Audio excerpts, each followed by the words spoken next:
recall the memory of rainy afternoons, swingy Harlem tunes, motor trips and burning lips and burning toast and prunes. How lovely it was. Thanks for the memory of candlelight and wine, castles on the run, the perfume and moments on the Hudson River line. Just the last name of the day of the birth. I just want to, there's a couple of questions asked during the break. I just want to quickly answer because other people might have the same question. If does a person need let's say there's a wound on one leg, should the person get an ABI or TBI in both legs? And let's say there is an ischemic leg on one side. Yeah, you should get both legs just so you have all the information. It'd be very interesting to know, does one leg have ischemia and the other one is just scot-free? That would suggest maybe there's something else going on. But it's been our experience anyway, a lot of times they can be different. One is usually, many times, not always, but a lot of times worse than the other side. One might have ischemia, the other one is a little bit following behind a little bit. So that's good to know. And then also, if you can know those things, you can get early intervention with vascular surgery. You know, perhaps a person may be losing one leg, but maybe they don't have to lose the other. Early intervention can be found. The other thing was a question on ABI, TBI. Again, the ABI is just simply a blood pressure of the brachial blood pressures, and then the ankle blood pressures. But TBI is the big toe, and everything is, you're using a blood pressure cuff. And so the ABI, or the TBI is just a little itty bitty blood pressure cuff that's used on the big toe. There you go. But nothing's invasive. Okay, for the second hour, we're going to now focus on wound assessment and also principles that's going to guide your topical treatment. And of course, we're still focusing on lower extremity wounds, but essentially with the comprehensive assessment and the guide for topical therapy, these can be used on any chronic wounds, but we're going to tie it all back in with the lower extremity wounds. So a comprehensive wound assessment, this is recommended to be done weekly. It does not need to be done with each dressing change. But the comprehensive wound assessment is all the critical parameters that we're going to be discussing here. So the first one is the etiology or contributing factors. Kip had discussed this. Were you scratching? Did you hit your leg on something? What in the past have you done to help the wound, and did it make it better? Did it make it worse? Again, you also can find some pain patterns in that about how they describe when they get home from a long day of work and elevate their feet, or if they're putting in their feet into a seated position, some pain can help with the etiology and contributing factors. Then B is location, and this is especially important if you want to stage it as a pressure ulcer. Is it over a bony prominence? What's this patient's mobility? What's his activity? We wouldn't want to stage a wound that's on someone's stomach that's not over a bony prominence. So you'd either want to describe that as, you know, a partial thickness or full thickness abrasion laceration. But location, you always have to look for that pressure. Is it over a bony prominence? Is it under a device related that could cause pressure? Again, with the venous ulcers location, we're going to see around the gaiter area, the medial malleolus. Arterial is normally distal, and neuropathic you're going to see with those areas over repetitive trauma. Duration, how long have you been suffering with this wound? There is some research that shows a wound's been open for over 6 months or is over 5 centimeters, there's not a good chance to heal it. But I will say me and Kip have seen patients that have had wounds for decades, and we've been able to heal them. So duration's important, and you want to get that on the initial assessment, but don't let it make or break your decision to really tackle this wound. Dimensions and depth. We go by the National Pressure Ulcer Advisory Panel guidelines, and they say to go from head to toe, 12 to 6, so it's height times width times depth. Width will be side to side, and then of course depth, you would take your Q-tip applicator stick it into the wound base, get your fingers to the skin level, and then take it and measure it to the Q-tip applicator. So of course, not all wounds are going to be perfectly straight up and down for you. So if you have an irregular shaped wound, you still use the body as your clock, as the face being noon, the feet being 6 o'clock. And then there's any presence of undermining. You know, you see this wound and you think you're seeing all of it. It's a nice round wound, and you know, we do our measurements. But always take a Q-tip applicator very gently, just run the applicator underneath the skin. You'd be shocked that even you might find a couple of millimeters of undermining. But you always want to communicate this to the staff that's going to be doing the dressing changes, or your other provider that's going to be following it. Because whatever dressing, if we have to choose something that's going to fill in those areas of undermining, you want to say, hey, there's 4 centimeters of undermining at 12 o'clock. So it's not just someone going in there and putting a dressing right in that wound base. You're filling in all the areas of undermining. When we document undermining, again, we're using the face as a clock system. So you would want to communicate undermining. Let's say they have undermining from 12 to 4, and then you'd say where the deepest at. It's deepest at 3 centimeters at 3 o'clock.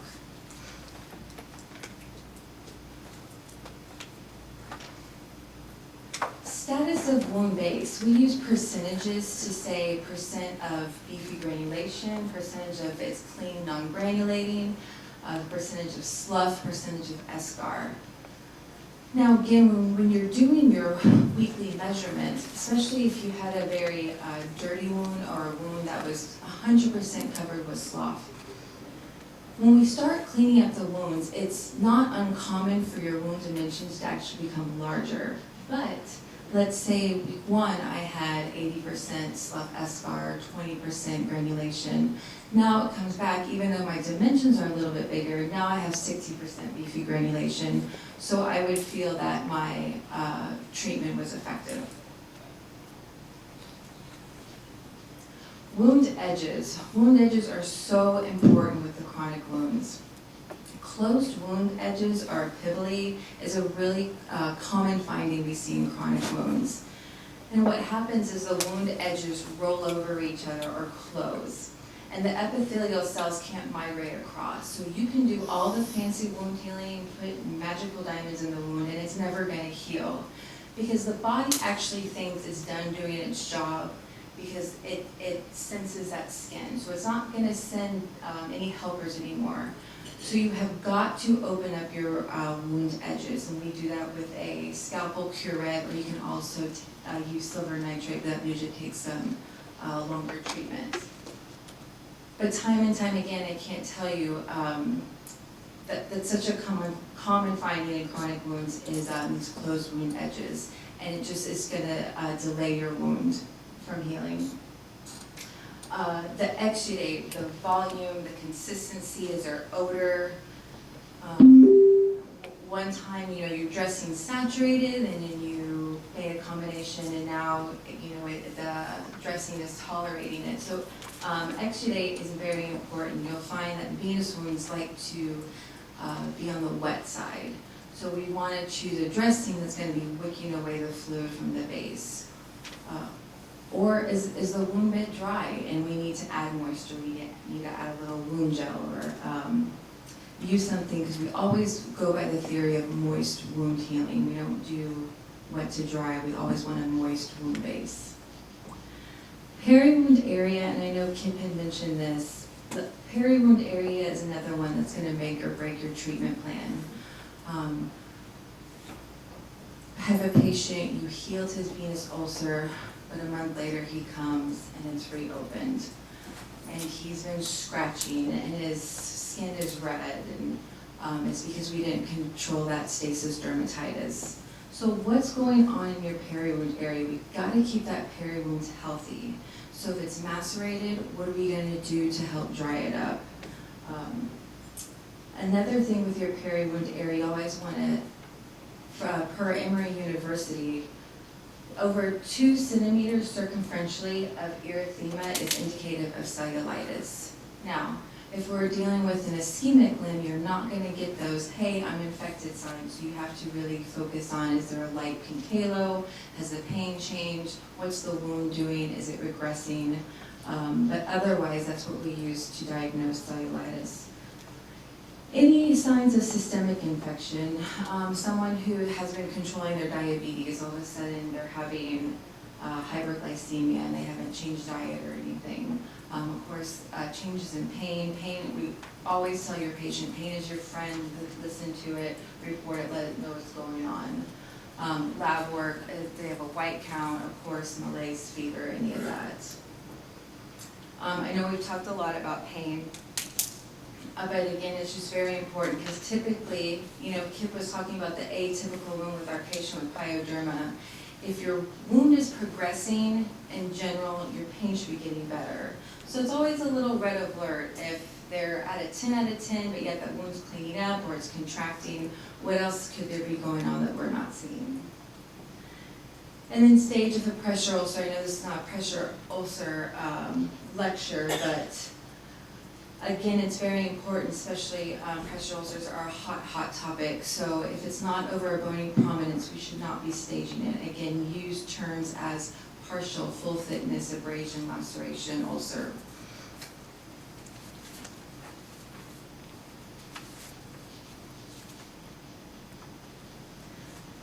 CWON is an acronym, again taken from Emory University's Wound Ostomy Continent Nursing Program. This is the university that me and Kit both attended for our certification.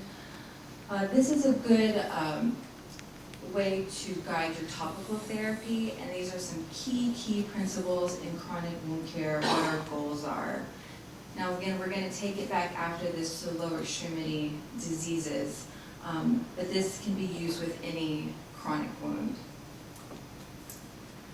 So quickly before we get into it, I just want to go over the 4 phases of wound healing, okay? Because this is going to tie us into the chronic wound and what it wants to do and what it's very good at doing. The first is hemostasis. You have an injury, there's clotting pathways, you're going to clot, and it's going to set off the inflammatory phase. Now the inflammatory phase is where we're going to go in and eat up all the bacteria. And for an acute wound, that's going to last for hours to a few days. But the inflammatory phase is where these chronic wounds love to get stuck at, and again, they do a very good job at it. The proliferative phase, now the wound is going to fill with granulation, epithelial migrates, our wound is closed, and there's an immature scar that's laid. But then the last phase, the maturation, even though we have a healed wound, it doesn't mean that it's not in danger because it's very fragile. It takes months up to a year for that scar to remodel to become a more organized structure scar. So we still, just because we've healed this one, we're not quite yet ready to let these patients go free. So now we'll tie the phases into DeWannabe here. So the first is debridement. We got to get all those inflammatory markers, that slough, the eschar that are going to keep this wound in the inflammatory phase, debride. So surgical is always the fastest way to debride, but we have several tricks up our sleeves. We have chemical ways, enzymatic ways, some maggot therapy, that's going to be excellent. So there's several ways to debride safely. And again, going back to the lower extremity wound, if we have an ischemic limb, we are not going to debride. And the only way we're going to know if we have an ischemic limb is again by those crucial ABI, TBI values. We have seen patients, and that will just trigger us that they debrided it and the wound got worse. Again, that's seen in some of those atypically with a pathergy, but something inside you have to say what's going on, because it could definitely be an ischemic. If you debride it, it will make it worse. That's when we would want to use something safer, like an enzymatic, like the collagenase or Santal. But debride, we want to get a nice, clean wound base for those cells to start migrating across. Identify and treat infection. I know Kip did a really good job about this. You know, a patient walks in, 30 years ago I was hit by a car with a compound fracture.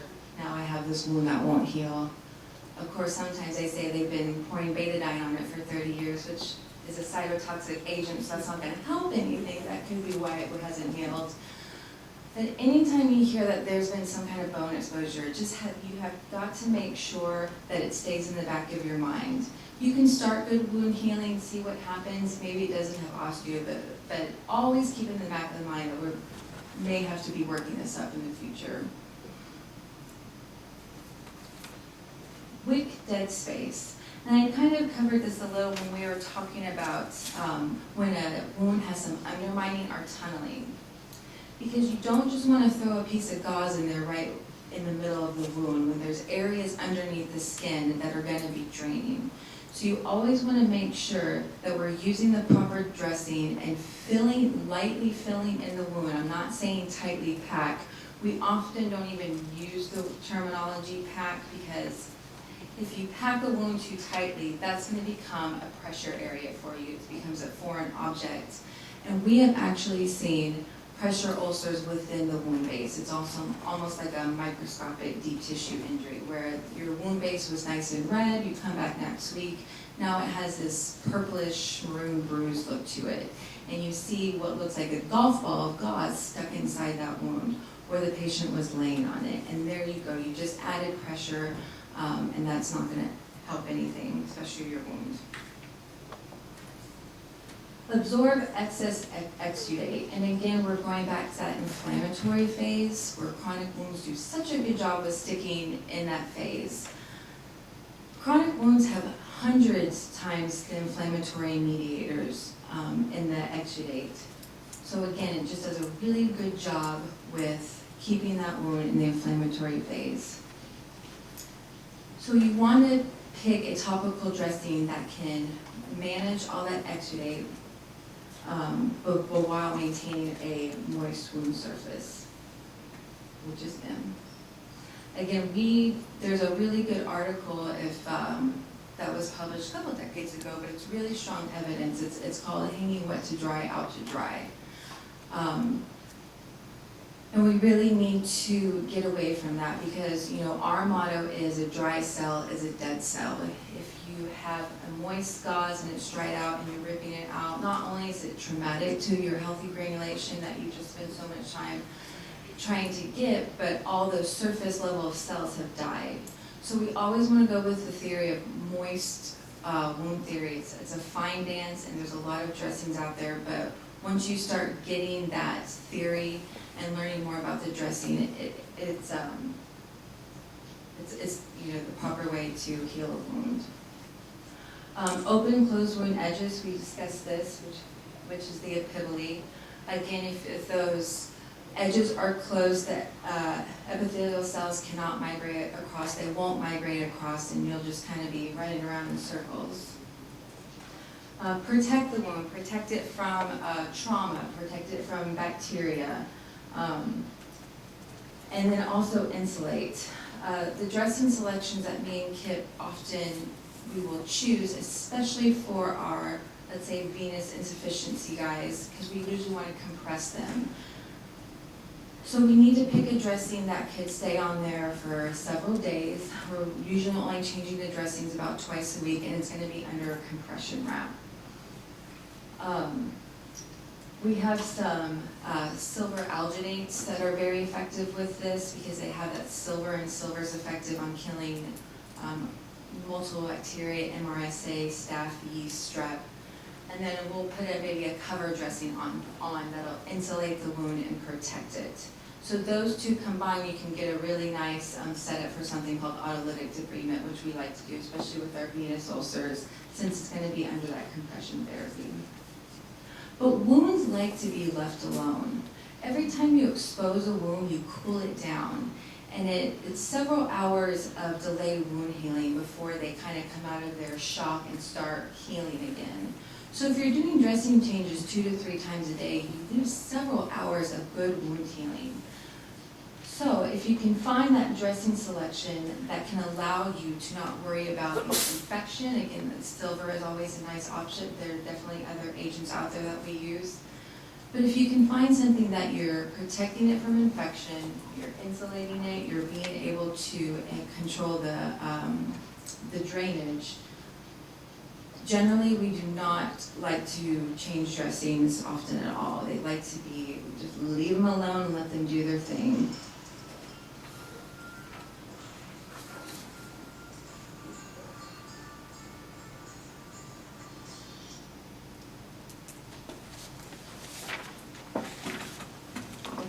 So Kit's going to get a little bit more detail about venous, arterial, and the neuropathic wounds.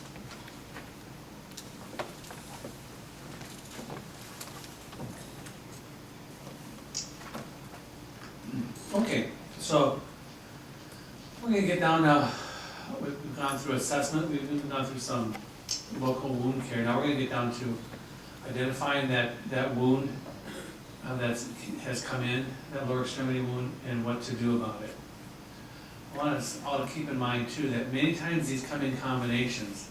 Persons might have a venous wound, but they might also have ischemia, or they might have a neuropathic wound, but they might also have ischemia, or they might have venous disease along with it.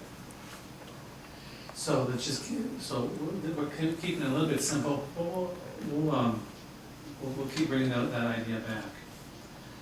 All right, so we're getting into differentiation, and what are these typical wounds looking like? Well, let's look at the venous wound. Its location is the gator area, and sometimes the skin looks like an alligator's too. But that gator area is that lower, the distal part of the lower extremity. And this is where we see the wound around the malleoluses a lot. And Jenny described that because of the lack of subcutaneous tissue and how the location of the veins right next to the skin, and how easily that can open up and be damaged. That's one reason why it's in that area. But venous wounds are usually in that area, the gator area, malleolus area. Just a little caveat here, just to keep in mind, because you can have, we see this not infrequently in the clinic, is a patient who has venous hypertension or an edema, and they sustain a traumatic wound somewhere else in the leg, not next to the median malleolus or lateral malleolus, but up higher, in the shin area or whatever. And many times it'll start acting the same way, it'll stall out, because the same reasons that they're getting, they can get these lower gator area wounds, that can affect the wound healing even a little bit higher up if there's edema accompanying that traumatic wound. And so when we get to treatment, the way we treat some of those traumatic wounds that are on a person with venous hypertension, it's the same way as we would treat a wound that was caused by the venous hypertension itself. All right, anyway. So many times it's in the gator area, the venous wound. There's edema. They've got a wound. We have a patient, for instance, who had a wound over his median malleolus, and he has no swelling at all. That should trigger into our mind, well, is it a venous wound? And this particular guy has a pressure ulcer. His foot turns out at night, and maybe it's a lateral, no, I can't remember, lateral medial, but his foot turns, and he has pressure in that area. And it's actually a pressure ulcer, but it's in the exact same location a venous ulcer would occur. So anyway, location, edema, skin, look for that dermatitis, look for that thickening of the skin that occurs as the fibrin is also accumulates underneath this tissue. Look for as it progresses toward lymphedema, you start to see like an orange peel appearance of the skin. Look for the hemosiderin staining, again the dermatitis, the varicose veins. Many times ankle flaring, that bright redness that occurs around the ankle where the wound is occurring. Look for scarring. Have they had any other wounds in that area and they've healed? Look for that scarring. And then the pain pattern. And if it's a purely venous wound, when is the pain going to occur? We talked about it last hour. Night, day, or all the time? Where is it going to get worse? It's going to get worse in the daytime usually. That's because of the increase in swelling. Yeah, What do you, yeah, starts to increase in swelling, increased pressure, all that fluid coming down there into the leg. And so their pain pattern will probably be worse in the daytime usually. All right. Some of the characteristics, Jay mentioned that many times they're very moist, and they are. They're seeping out, and they can take a lot of dressings to just start to absorb that moisture. They have irregular borders. This will vary from the ischemic and the neuropathic, which will have more sharp borders. The venous wounds many times will have irregular borders.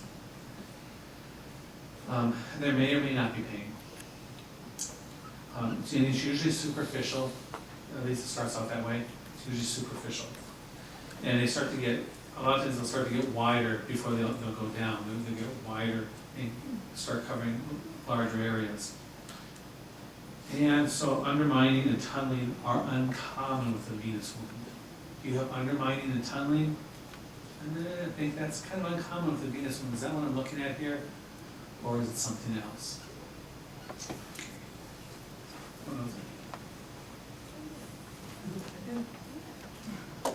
I did. I'm so happy. All right. So, how do we treat this? Well, the mainstay of venous wounds is compression. So we want to know that we can compress it, okay? Because I mean, all that fluid underneath in the interstitial fluid in the subcutaneous area, in their leg in general, all that is just loaded with inflammatory factors. Not only does the wound have inflammatory factors in it, but the fluid that has leaked out of their venous system, that has inflammatory factors in it. It has fibrinogen in it, promoting fibrotic skin. It is damaging the internal tissues, and it has to be dealt with. Again, you've heard us say this a couple times before, we can do all the fancy wound care treatment in the world, use the most expensive skin substitutes or whatever, and if we're not handling the edema, it's not going to work, or it's unlikely to work. So edema is really important to know. And so we don't want to just, like I mentioned before, we don't want to just compress though. We just don't want to see, oh, it's a swollen leg, let's put compression on it. Because we're smarter than that, right?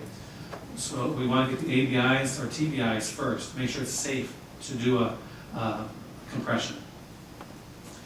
And you can compress with, there's different kinds of things out there. There's 2 layers, 3 layers, 4 layers, bandages. What they generally do, many times the inner layer might be, well, what's called the Unabud, that has like a paste inner layer that's kind of makes the skin feel good. And many of the other wraps have absorptive inner layers, which can also come in handy when you have a highly exudating wound. You put the primary dressing on the wound itself, and then the stuff that may be seeping through, then the first layer, second layer of the third or 3 or 4 layer dressing can soak that up. It's important to remove all this moisture too.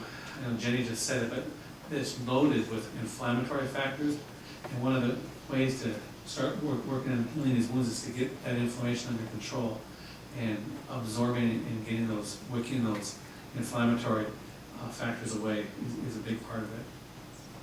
Okay, so wraps 2, 3, 4 layer. What they do is they start to compress the fluid. They start to push the fluid back into the circulation. They also they actually collapse the superficial veins a little bit, so you're not getting leaking out of there. They also will put, another thing they do, that compression, is one of the things that happens in this venous hypertension is, just imagine again that the vein is a tube like this, and it has a bunch of one-way valves kind of going up toward the heart like that. What happens is these veins swell, and one of the ways that the valves become incompetent as they can't touch anymore, and so you get this back and forth movement of blood. But one of the things that compression does is it pushes the veins back together like this, and the valves can work better again. It puts a pressure also on the veins so they don't leak out as easily. Well, compression works in a number of ways. But there's the compression dressings, then there's compression garments. There's the zip-up one. Sometimes there's this, you can get a stocking. Something to consider with the stocking is, do they need to have a donor or something to help put it on or take it off?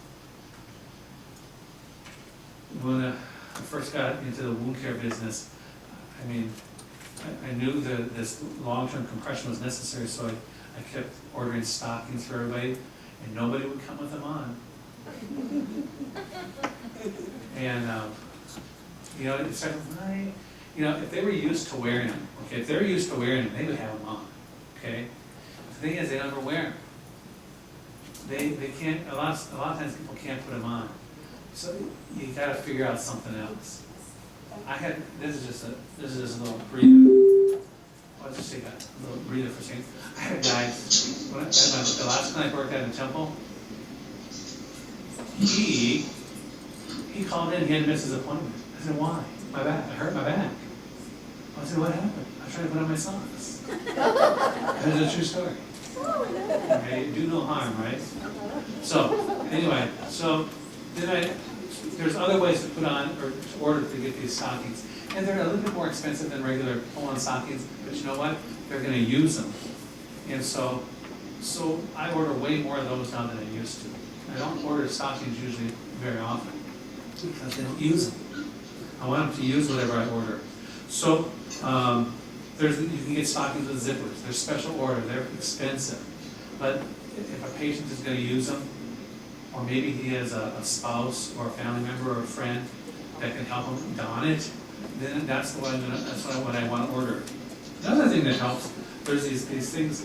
They're called, they're like they're low stretch Velcro type wraps, and you put them on the back of the leg, and you just kind of, there's several straps, and you just pull them like that, and they kind of intertwine like that, and they make a compression garment.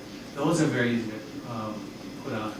And those can be really, we have an older patient or an older spouse who needs to help the patient, most of the time they can put those on without not much problem. Even if they have arthritis and stuff, a lot of times they can use those. So anyways, so when we do compression garments to help with this venous, we're going to also make sure that the patient can use it, and it's going to be used. There's something called intermittent pneumatic compression. These are devices, they're like, they're sleeves that are capable of air going in them, and they fit on the extremities and sometimes the abdomen, and it's intermittent pneumatic compression. And what happens is they've got a motor that will inflate them for a short length of time and then deflate them. Some will gradually go up the leg, some are all at once. What they do is they tighten down on the leg and then they relax. They tighten down and they relax. It takes a little long time for that. That's generally what they do. They're expensive, but we have found these are especially useful when you have the person who has venous hypertension wounds and they have ischemia. You can use these with the ischemic leg because it's only just a really temporary compression and then it relaxes. It's a temporary compression and then it relaxes, so it doesn't obstruct the arteries for any significant amount of time. And also, if you can get that swelling down from the venous side, there's a lot less fluid in the leg, so that's also less pressure on the arteries. But anyway, the intermittent pneumatic compression we especially like for the combination venous problems and arterial problems, because we can't use just regular compression for arterial problems. You can, with an ABI of 0.6, 0.5, 0.6 to 0.8, you don't want to use a regular compression for those folks, but you still can use compression. Normally, the amount of compression we use is 30 to 40 millimeters of mercury at the ankle. But as the ABI gets worse, as the ischemia, as the arterial flow gets worse, you can't put that much compression, or you theoretically shut it off. So what we can do is drop back a little bit to 20 to 30 millimeters of mercury, and they have kits that are specially designed for that.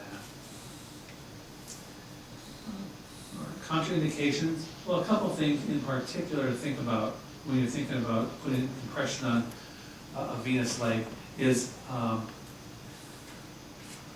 course, the ischemia. Can their leg tolerate it? Or do they have good enough blood flow? Or also, do they have congestive heart failure? If they do have congestive heart failure, is it compensated? If they have uncompensated congestive heart failure, and we put a compression dressing on their leg and force a bunch more fluid into their system, you know, we could send them over the brink pretty easy, depending on how much fluid we push in. But you want them to be compensated, their congestive heart failure under control. And then the local wound care, again, would be, go back to that duometry.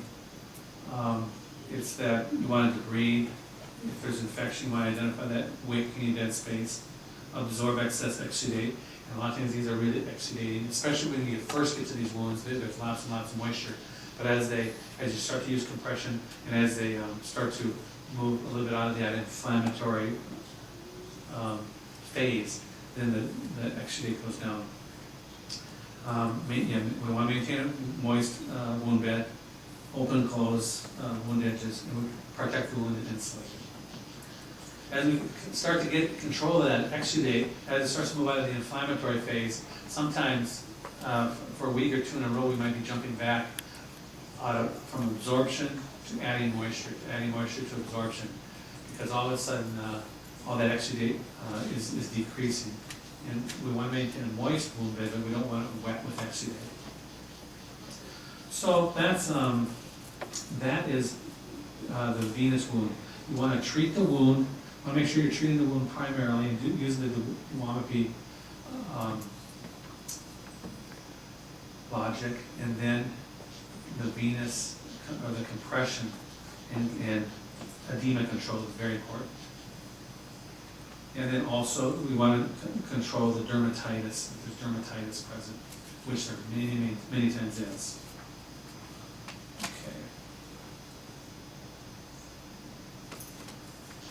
Okay, in lower extremity arterial disease, LEAD, the location many times for this is distal. It's the stuff that is occurring on the toes or the end of the toes. It's a patient that comes in, it could be very painful. He comes in, his toes are black. There's eschar on the end of the toes. And there's a dependent ruber present. And you push on a toe that doesn't have eschar on it, and it's like a 7-second capillary refill. They're cold. Anyway, that's where they're located, is distally. But again, remember, a person who has venous hypertension can have ischemia at the same time. So you always want to check that. Or people with ischemic legs also bump them on bumpers, hit them on wheelchairs, etc., and they can develop a traumatic wound. So if you have somebody coming in with a traumatic wound that's not healing, the ABI is just so important. So you can determine whether there's any ischemia, because again, you want to get on that as soon as possible. Vascular surgery can be marvelous, wonderful things. I've seen it multiple times when a person has an ischemic wound that won't heal. Vascular surgery sees the person, revascularizes it, maybe they do. You open it up, angioplasty, maybe they do a graft, but they all of a sudden get this new fresh blood there, and it's healing. It's just marvelous. So we want to, if they need to see vascular surgery, we want to get them there as soon as possible. The skin is thinning. There's alopecia. There's no hair. A lot of times it's hot and shiny. dystrophic nails, they have a lot of fungal infections, they don't have that immunity down there to control it. Dependent rubor, capillary venous fill time are both delayed. Extremity can be cool, diminished pulse, purpura, pain pattern. What is the person with arterial pain? When does that manifest? In the daytime? Nighttime. Why nighttime?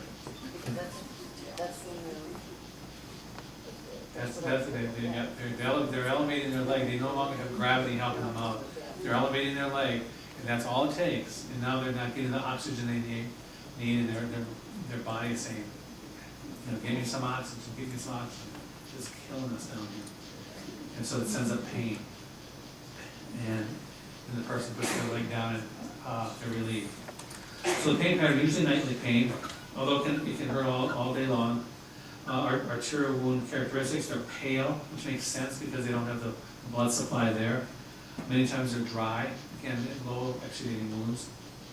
Punched out appearance, again, so it's going to have sharper edges on these wounds than compared to the venous one, which is irregular shaped. They can be small and they're deep.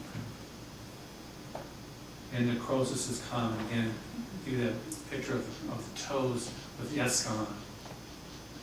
So that is the arterial wound. With the arterial wound, the main thing is, we want to get it revascularized if possible. Try to increase the blood supply there. Again, the pneumatic compression can help if there's a lot of edema, because it will hopefully safely decrease the edema. For revascularization, there's different medications that can help. Antiplatelets, there's vasodilators, other meds like Platol that also work to increase the circulation. Progressive walking program what that will do is the patient will develop what's called collaterals, and the body will increase the circulation that way. No smoking, no tobacco use. This is just, it's anathema. They just can't do it. They've got to be just absolutely. It's got to be just pushed and pushed and pushed. No smoking allowed. They need to avoid trauma. If they get a wound anywhere, whether it's on their foot or on their leg, if it becomes traumatic, then they might not be able to heal that wound. Foot and nail care is very important by a skilled person. They should be doing their own foot and nail care. If there's any doubt at all that they can do it without hurting themselves. Sometimes hyperbaric oxygen is needed. Again, dynamic compression therapy. That's a little different than intermittent compression therapy. Dynamic compression therapy is it's when they've got actually two sleeves, one on their calf and one on their foot. And the foot one compresses very hard, like 120 millimeters of mercury per, and then releases. What that does is it pushes everything out of their veins and arteries, and then the one up their calf compresses. What that does is theorize that it, first of all, it makes a vacuum in there in the venous system and arterial system, so that it can almost pull more blood down there. Also, it releases things like nitrous oxide, which help the vessels to dilate. Mayo Clinic in particular has found some success with this treatment. Topical therapy, things that keep in mind, these suckers are hard to heal without revascularization, without increasing the oxygen supply and bringing the blood down there. Topical therapy, debridement, we want to avoid that till perfusion status is determined. When I say especially debridement, we want to avoid the sharp debridement, any kind of scratching or pulling off this eschar or slough, because we could open up some more tissue, which would cause the wound to worsen or introduce infection. If there's dry eschar, like for instance, let's say there's a patient, patient with a heel ulcer, pressure ulcer, and they come in for their care, but they've got severe ischemic disease. You look at that ulcer and it's got dry, stable eschar on it. You just leave it there because that's at least protecting the underlying tissue, which is certainly open, from bacteria. Also, the toes that have eschar on them. If it's an ischemic wound and there's dry, stable eschar, you just leave it. Painting it with betadine once a day is a good way to encourage it to harden up and protect it. And then just remember Dwamapy for topical wound therapy. Again, these are very hard to heal. We'll look at an interesting one in the case studies. Our third case study is a combination of ischemia and venous stasis. All right.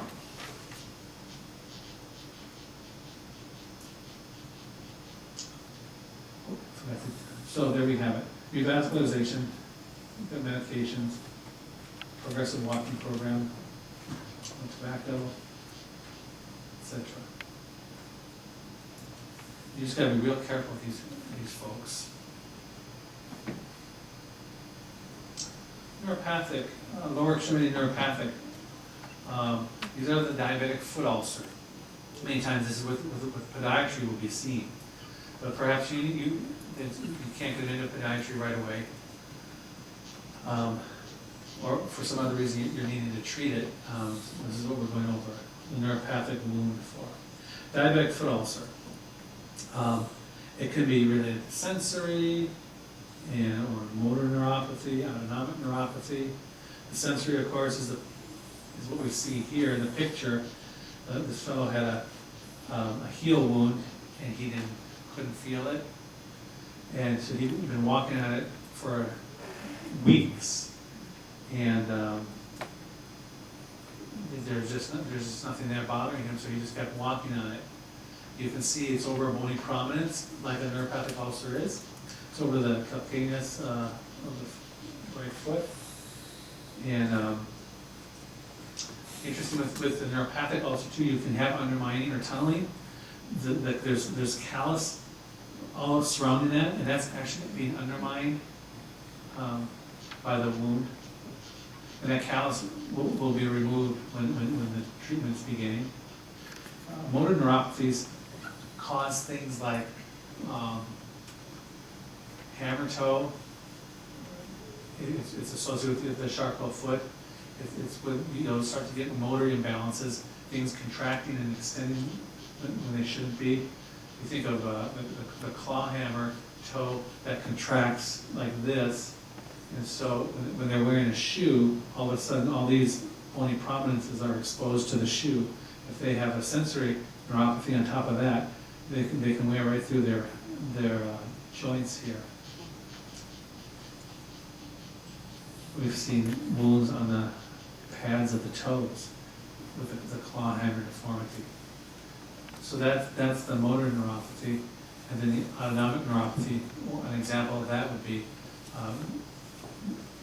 anhidrosis, where there's no sweat and the foot is losing its moisture, so you start to get fissuring and cracking.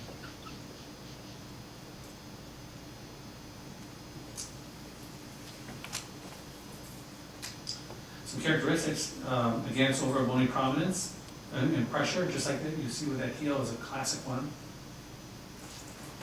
And it's an area of repetitive trauma. There's a loss of sensation. Many times there's callus formation around it, and this you'll see a lot of callus formation. One of the body's defenses, when it keeps getting this repetitive trauma, repetitive pressure, is it'll build up callus to try to protect itself. And so you'll see callus formation. With motor neuropathy, you'll see claw toes, hammer toes. There's a thinning of the foot pads and the plantar surface, on the plantar surface. Autonomic neuropathy, again, there's a loss of the sweat, leads to dry, cracked, and fissuring skin. And you'll see undermining with some of these wounds too.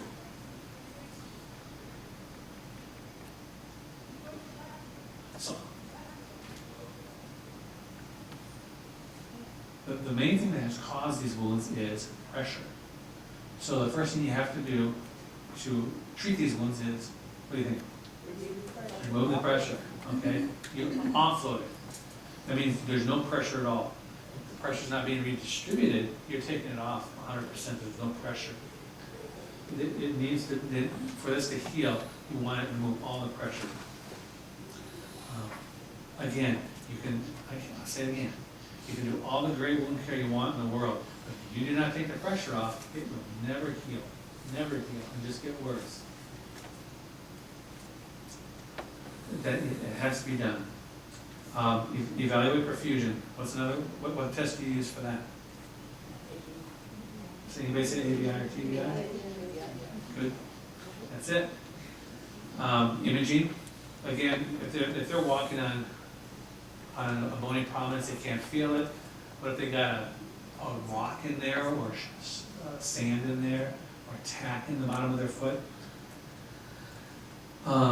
So imaging, also considering osteo.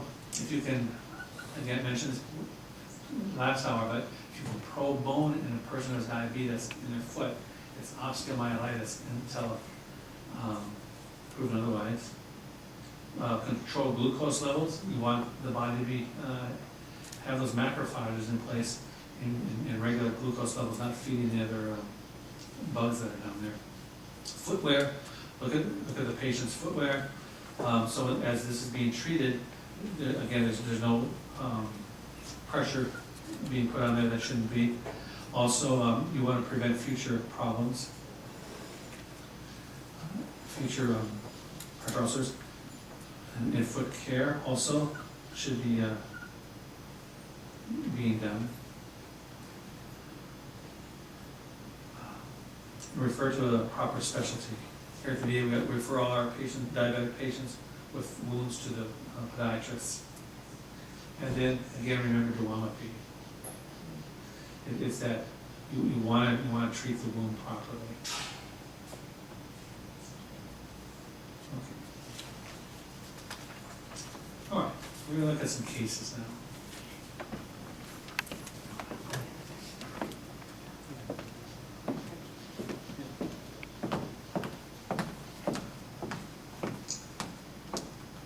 Okay, so our first case is a 59-year-old female with no real comorbidities, fairly healthy woman, but she has had long-standing venous.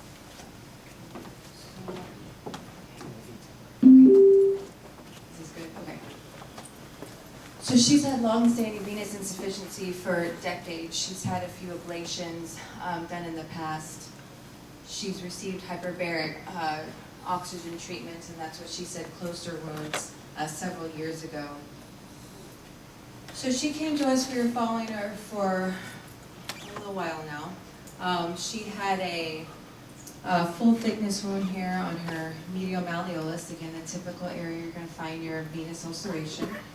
I don't know how well y'all can see right here, all this kind of red, irritated skin. That's, and then that was really bothered her too. She had a lot of itching, just annoyance for her. And then also you can see that the peri-wound skin is pretty macerated. So this wound is very wet.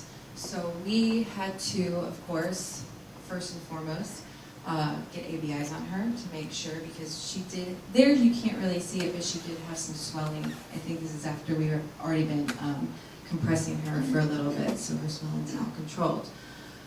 So we first started off, of course, with our ABIs to make sure we had sufficient arterial flow. And let's see, we've done so much with her, so where do I begin? And we're treating the dermatitis here.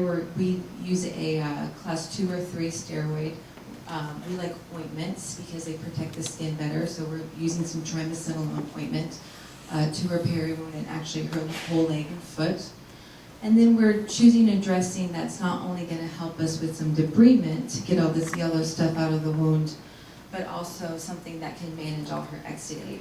And of course, as Kip mentioned, especially with a 4-layer compression wrap that has 2 absorptive layers and the correct dressing selection, we could do all that. Now, we tried a few things topically, but what it led us to is a negative pressure therapy, putting a wound back on her. And in the meantime, several months into this, well, what happens to her other leg is that wound decides to reopen. She's had history of bilateral lower extremity venous wounds. So we've been cranking on this left one, kind of forgot about that right leg, and the right leg opened up. And the thing with venous ulcerations, there's actually a 70% reoccurrence of these. So again, when I said just because you've healed a wound, we're not quite ready to ship them off because we really got to educate on long-term compression, and then also for signs and symptoms is that dermatitis coming back. Because those are the two big main reasons they will reopen.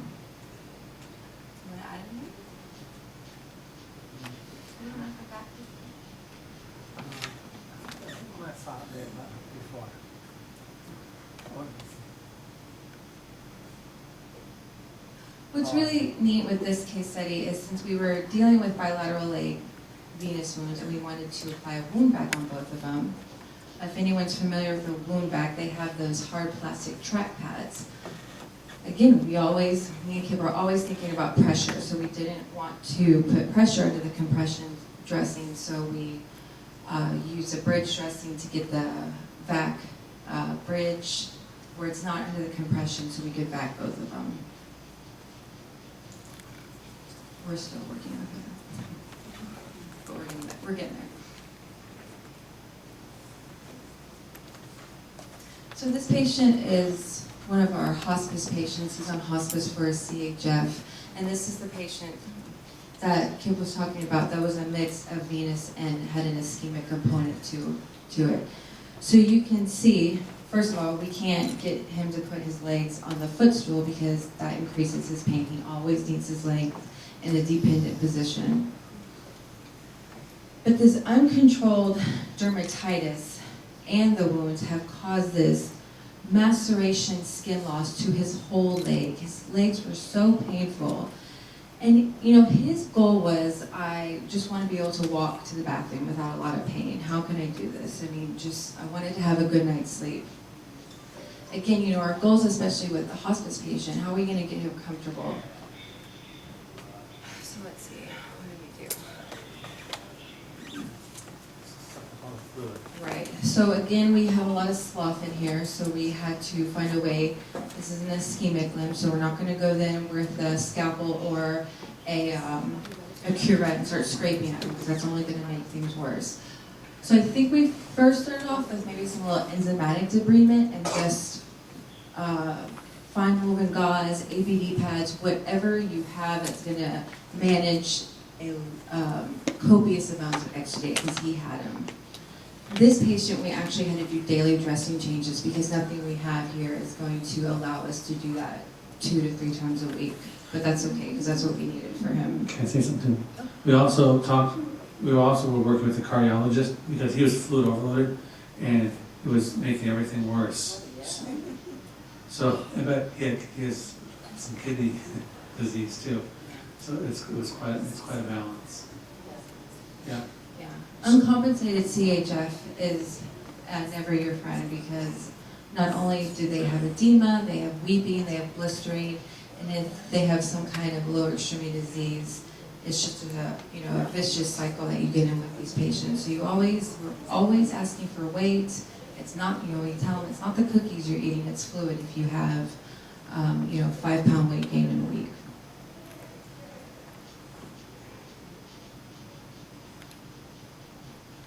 This is one of my favorite patients.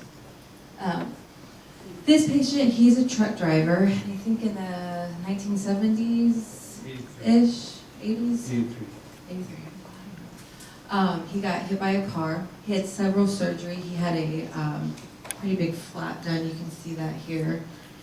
And he developed these 2 wounds. He didn't have any osteo.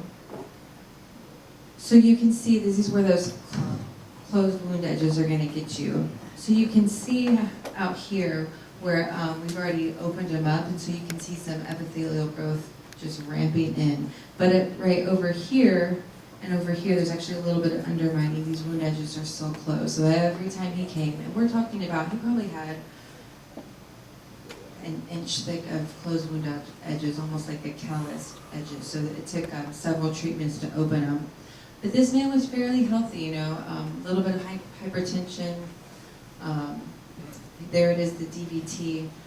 But other than that, you know, not diabetic, non-smoker. So those wounds have been open since 1980, and we actually have healed them and sent him back on his merry way.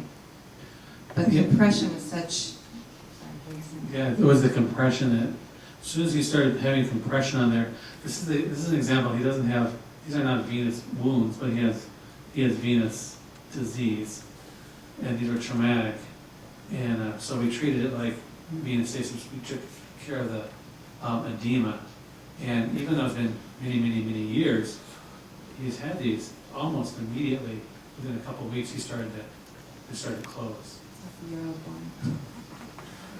But real quick, what was with him, he would only wear his compression at the end of the day when his legs were swollen, right? That's when you're supposed to wear them. So it took several months of education of, you always need to tell your patients, before you get out of bed, put your compression stockings on, because right when you get your legs in that dependent position, it's going to swell. If you want to take a shower, that's fine, but go sit in a recliner, get your feet elevated for 30 minutes to an hour, and then put your compression stockings on, and then remove them at night before you go to sleep.